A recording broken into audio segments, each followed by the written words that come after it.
নমস্কার, 7 awake news নেটওয়ার্কে আপনাদের সকলকে স্বাগত। আর এই মুহূর্তে আমরা দাঁড়িয়ে রয়েছি উত্তর শহরতলির যাকে বলা হয় অন্যতম প্রাণকেন্দ্র সোদপুর ট্রাফিক মোড়ে। রোজ লক্ষ লক্ষ গাড়ি, শ্যামলবাবুকে দেখাতে বলবো, রোজ লক্ষ লক্ষ গাড়ি এই বিটি রোড ধরে যাতায়াত করে। এবং এই ট্রাফিক মোড়টি একটি এমন জায়গা সোদপুর বিটি রোডের ওপর যে এই রাস্তা ধরে আপনি সরাসরি চলে যেতে পারবেন 34 নম্বর জাতীয় সড়ক, এবং 34 নম্বর জাতীয় সড়ক ধরে আপনি পৌঁছে যেতে পারবেন উত্তরবঙ্গ সহ উত্তর ভারতের বিভিন্ন জেলায়। পাশাপাশি এই বিটি রোড ধরে যেটা আমাদের 2 নম্বর রাজ্য সড়ক, এই বিটি রোড ধরে আপনি পৌঁছতে পারবেন ডানলপ মোড়।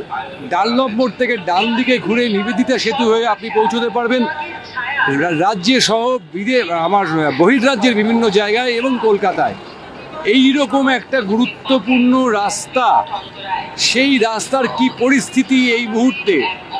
মুখ্যমন্ত্রী মমতা বন্দ্যোপাধ্যায় বারংবার হুঁশিয়ারি দিচ্ছেন যে রাস্তার এনক্রোচমেন্ট, অর্থাৎ রাস্তায় যে বেআইনি নির্মাণ সেগুলোকে তুলে দিতে হবে, ভেঙে দিতে হবে। আমরা ইতিমধ্যে দেখছি যে সল্ট লেক থেকে শুরু করে নিউ মার্কেট থেকে শুরু করে যোগুবাবু বাজার, বিভিন্ন জায়গায় এই এনক্রোচমেন্টের বিরুদ্ধে পথে নেমেছেন প্রশাসন। কিন্তু এই সোদপুর ট্রাফিক মোড়ে বড় বড় কোম্পানি তারা কিন্তু ফুটপাত দখল, রাস্তা দখল, ফুটপাত দখল, এমনকি যে মূল বিটি রোড সেটাকেও প্রায় দখল করে নিয়েছে। দেখাবো সেই ছবি। হ্যাঁ, অবশ্যই বিটি রোডের ধারে ছোটোখাটো চায়ের দোকান, এনক্রোচমেন্ট আছে, কিন্তু সেগুলোকে খুব বড় করে দেখলে চলবে না। যেটা বড় করে দেখার সেটা আপনাদের দেখাচ্ছি, যে বড় বড় লব্ধ প্রতিষ্ঠিত দোকানপাট তারা কিভাবে সোদপুর ট্রাফিক মোড়টাকে কার্যত গিলে খেয়েছে। এই যে আমরা যেখানটায় বসে আছি, এটা হচ্ছে বিটি রোডের ওপর যে মূল নিকাশি ব্যবস্থা, অর্থাৎ বাগজোলা খাল, যে খাল থেকে সোদপুর সহ সংলগ্ন সমস্ত অঞ্চলের জল বাগজোলা খালে গিয়ে পড়ে। তার উপর এই ড্রেন নির্মাণ করেছে পিডাব্লিউডি। সেই ড্রেনের ওপর যে ফুটপাত, সেই ফুটপাত দখল করেছে কারা? ছোট দোকানদারেরা নয়, আপনাদের বড় বড় দোকানদারেরা, যারা মাল্টি কুইনেজ হোটেল চালায় কলকাতা শহরে, তারা আজকে সোদপুরের এই ফুটপাত সংলগ্ন বিটি রোড সবটা দখল করেছে। মুখ্যমন্ত্রী কি এই দিকে নজর দেবেন? আমরা সেই ফুটপাতের ওপরেই দাঁড়িয়ে আছি, কিন্তু আর এগোবার উপায় নেই, কারণ আপনারা দেখছেন সামনেই কিন্তু রান্নাবান্না চলছে। ফুটপাত, বিটি রোড ফুটপাত, সেই ফুটপাতের ওপর রান্নাবান্না চলছে। এটাকে যদি এনক্রোচমেন্ট বলা না হয়, তাহলে গতকাল সল্ট লেকে যে সমস্ত ছোটোখাটো দোকানগুলোকে ভেঙে দেওয়া হলো, সেগুলো এনক্রোচমেন্ট। একেবারে রান্নাবান্না চলছে। আমরা আরও এগোবো, আমরা আরও এগিয়ে আপনাদের সরাসরি দেখাবো যে একেবারে বিটি রোডের ওপর দোকান করে গ্যাস চাপিয়ে সেখানে রান্নাবান্না চলছে। এবং এই সমস্ত যে রান্নাবান্না চলছে, সেই খাবার পৌঁছে দেওয়ার জন্য যে সমস্ত বেকার ছেলেরা কাজ করে, তাদের বাইকের ভিড়ে দেখুন বিটি রোডের 3rd লেনটা সম্পূর্ণ আটকে গেছে। এরপরে সন্ধ্যার পর কী অবস্থা, সেই ছবিও আপনাদের নিশ্চয়ই দেখাবো। আমরা আরেকটু এগোবো, আরও দেখাবো আপনাদের। দেখুন, এই আমরা এখনও কিন্তু সেই ফুটপাতেই দাঁড়িয়ে আছি, কিন্তু ফুটপাত কোথায়, যাওয়ার রাস্তা কোথায়? পার্মানেন্ট পাঁচিল তুলে দেওয়া হয়েছে বলতে আমরা যদি এক কথায় বলি, এখানে পার্মানেন্ট পাঁচিল গেঁথে দেওয়া হয়েছে সরকারি রাস্তায়, পিডাব্লিউডির যে ফুটপাত, সেই ফুটপাতের ওপর। মুখ্যমন্ত্রীর দৃষ্টি আকর্ষণ করছি আমরা এগোবো, দেখবো কারা করেছে। আস্তে আস্তে ধীরে ধীরে আপনাদের সবটাই দেখাবো। দেখুন, পার্মানেন্ট একেবারে পাঁচিল গেঁথে সেখানে অন্যান্য ব্যবস্থা হয়েছে। ফুটপাত, আমরা যে অংশটা আপনারা দেখতে পাচ্ছেন, যে মাল্টি কুইনিজ হোটেল, তাদের আউটলেট, তারা ফুটপাত সম্পূর্ণভাবে এনক্রোচমেন্ট করে নিয়েছে। সম্পূর্ণভাবে ফুটপাত এনক্রোচমেন্ট। ফুটপাতের ওপর দিয়ে হাঁটার উপায় নেই। পার্মানেন্টলি সেই ফুটপাত দিয়ে যদি কেউ হাঁটার চেষ্টা করেন, তাহলে তাদের জিনিসপত্র পার হয়ে যেতে হবে। এইদিকে দেখ, আপনারা সেই ছবি দেখছেন সোদপুর ট্রাফিক মোড়ের একেবারে সংলগ্ন অঞ্চলে।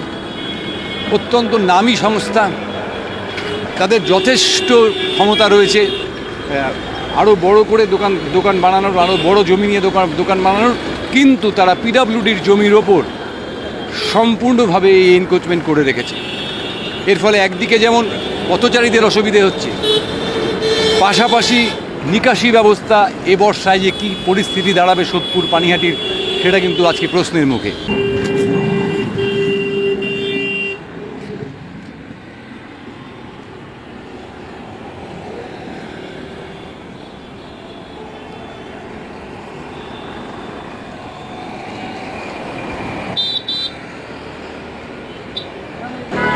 আমরা শুনবো পথচারীরা কি বলছেন, তাদের কি অসুবিধে হচ্ছে, তারা কি জানাচ্ছেন, সরাসরি শুনুন।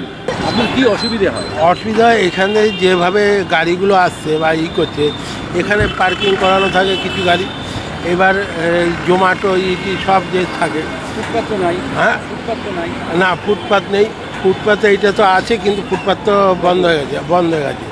এইবার এখানে যাতায়াত করতে এত অসুবিধা, মানে ভাবার, হেঁটে যাওয়া যাচ্ছে না মাঝে মাঝে, একদম শিওর। আটকেছো না, ফুটপাত ওই যে অতগুলো ইয়ে তো তোমরাই লাগিয়েছো। আমরা লাগিয়েছি। আপনাদের অসুবিধে হয়? হয়। মেন রাস্তা দিয়ে হাঁটছেন, অসুবিধা হচ্ছে না গাড়ি ঘোড়াতে? হ্যাঁ হচ্ছে। ফুটপাত তো আছে, কেন ফুটপাতে গেলেন না? ফুটপাতে গাড়ি আছে, ফুটপাতে কোথায় গাড়ি আছে? ওই যে দোকান আছে। এবারে আমরা ঠিক পৌরসভার গায়ে একটা দাঁড়িয়ে রয়েছি। এখানে দেখুন, ফুটপাতের ওপর শুধুমাত্র যে এনক্রোচমেন্ট হয়েছে তা নয়, একটা বিখ্যাত খাবারের দোকান, তারা ফুটপাতের ওপর দোতলা রেস্টুরেন্ট বানিয়ে ফেলেছেন। ফুটপাতের ওপর তাদের রান্নাবান্না হচ্ছে, ফুটপাতের ওপর তাদের যাবতীয় যা কিছু, এবং ফুটপাতের ওপর দোতলা, একেবারে ফুটপাত। আপনারা দেখুন, আমরা ফুটপাত আপনাদের প্রমাণ করে দেখাচ্ছি, যেটা ফুটপাতের ওপর রয়েছে। একেবারে ফুটপাতের ওপর এরকম একটা বিখ্যাত দোকানের আউটলেট, তাও দোতলা। মাননীয় মুখ্যমন্ত্রীর নজরে আসা উচিত। মাননীয় মুখ্যমন্ত্রী যখন অর্ডার দিয়েছেন যে সমস্ত এনক্রোচমেন্ট ক্লিয়ার করতে হবে, তখন স্থানীয় প্রশাসনের নজরে আসা উচিত। প্রশাসনের নাকের ডগায় আমরা যেটা বলছিলাম যে ফুটপাতের ওপর, এই দেখুন, আমি এখন ফুটপাতে উঠছি, আমরা এখন সেই ফুটপাতে উঠছি, যে ফুটপাতের ওপর এই এনক্রোচমেন্টটা রয়েছে, এই সেই ফুটপাত। শ্যামলবাবু দেখাচ্ছেন আপনাদের, ফুটপাত থেকে যদি আমরা প্যান করি, ক্যামেরাটাকে ওঠাই, ফুটপাত থেকে যদি আমরা ওঠাই, কি দেখতে পাচ্ছি আমরা? যাওয়ার রাস্তা আছে। এইখানে রাত্রের কি পরিস্থিতি হয় সেটা এখন দেখুন। দিনের ছবি আপনাদের স্পষ্ট আলোয় দেখালাম, এবার দেখুন রাত্রে কি পরিস্থিতি হয়। রাত্রে এই বিটি রোড ধরে যাতায়াত করা কার্যত অসম্ভব হয়ে দাঁড়ায়। এখন দুপুরবেলা প্রস্তুতি চলছে সমস্ত হোটেল, রেস্তোরাঁ। নির্বাচনের আগে সাংসদ সৌগত রায় গর্ব করে বলেছিলেন যে পানিহাটি বা সোদপুর একটা ফুড হাব গড়ে উঠেছে, কিন্তু ফুড হাব গড়ে ওঠা মানে এই নয় সরকারি জমি দখল করে সেখানে বড় বড় রেস্তোরাঁ হবে। ফুড হাব মানে তার একটা অন্য অর্থ রয়েছে। যে ছবি আপনারা দেখতে পাচ্ছেন রাতের সোদপুরের, এটা মারাত্মক। যে কোনো সময় যে কোনো দিন দুর্ঘটনা ঘটতে পারে, এবং ঘটছেও। জানি না প্রশাসনের কবে হুঁশ ফিরবে।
মুখ্যমন্ত্রী বলছে রাস্তা কোথায়?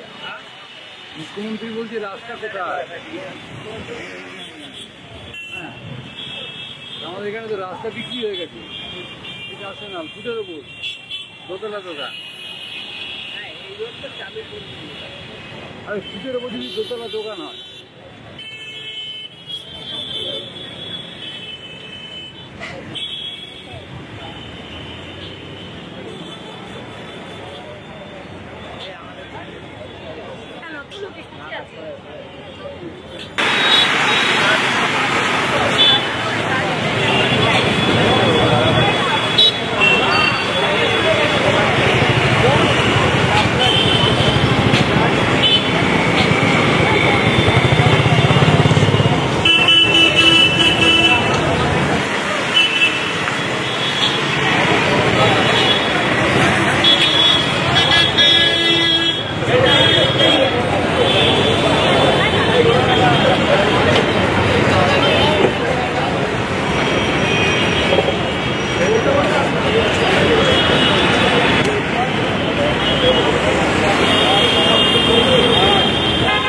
আমরা রাতের ছবি দেখালাম, দিনের ছবি দেখালাম। এবার দেখুন দিনের বেলায় ব্যারাকপুরগামী লেন যেটা সোদপুরের, সেই রাস্তার কি পরিস্থিতি। সেখানেও কিন্তু একেবারে থার্ড লেন, ফুটপাত সমস্ত কিছু দখল হয়ে গেছে। সেখানে কিন্তু মূলত গ্যারাজ, সেখানে মূলত গাড়ি পার্কিং, সেখানে মূলত বড় বড় ট্রাক পার্কিং, এই সমস্ত কিছু চলছে। সব মিলিয়ে বিটি রোডের যে হাল, এবং সেই হাল যেমন একদিকে পথচারীদের পক্ষে বিপজ্জনক, পাশাপাশি আবারও বলছি সামনে বর্ষা আসছে, সেই বর্ষায় কিন্তু এক সাংঘাতিক পরিস্থিতি সৃষ্টি হতে পারে। সব মিলিয়ে যে ছবিটা আজকে আপনাদের দেখালাম সেটা মোটেও আশাব্যঞ্জক নয়। গত 3 বছর আগে কিন্তু আমরা এ বিষয়ে স্থানীয় প্রশাসনকে সতর্ক করেছিলাম, আপনাদেরকে ঠিক এমনই একটি প্রতিবেদন দেখিয়েছিলাম, কিন্তু কারোর হুঁশ নড়েনি। এখন মুখ্যমন্ত্রী তিনি স্বয়ং হুঁশিয়ারি দিয়েছেন, তিনি এই এনক্রোচমেন্ট খালি করার নির্দেশ দিয়েছেন, যার ফলে সারা কলকাতা জুড়ে শুরু হয়েছে তৎপরতা। জানি না সেই তৎপরতা পানিহাটিতে হবে কিনা, ব্যারাকপুরে হবে কিনা, ডানলপে হবে কিনা, সিথির মোড়ে হবে কিনা। তবে আমরা চাই অবিলম্বে সেই ঘটনা ঘটুক এবং বিটি রোড দখলমুক্ত হোক। ক্যামেরা শ্যামল পালের সঙ্গে চন্দন সেনগুপ্ত, 7 নিউজ। জয় হিন্দ।